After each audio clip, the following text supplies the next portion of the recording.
आदेश माऊली.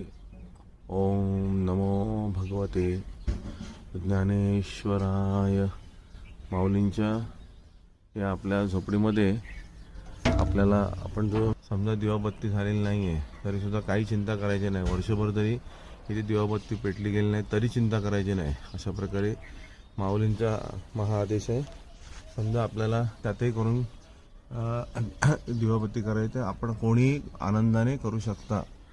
हां, आदेश माऊली. आणि इथे बघा आपली छोटी छोटी लेकरं येऊन माऊलींची सेवा देतात, आपल्या आवडीने येतात. त्यांचे पालक म्हणजे त्यांचे आई वडील फार फार त्या ठिकाणी खरंच ग्रेट आहेत की जे आपल्या लेकरांना त्या ठिकाणी सेवेला उद्युक्त करतात. तर अशी ही त्या ठिकाणी माऊलींची किमया आहे आणि ही लेकरं उत्तम प्रकारे आपल्याला सेवा देत असतात. त्या ठिकाणी आपण म्हटलेलं ना की कुठल्याही जे रेकॉर्डिंग काही ठेवायचं नाही, कारण का निसर्गाचा गूढ आवाज, निसर्गातली पक्षी प्राण्यांचा गूढ संख्या. आता इथे बघा चिमण्या इथे तुम्हाला दिसले असतील.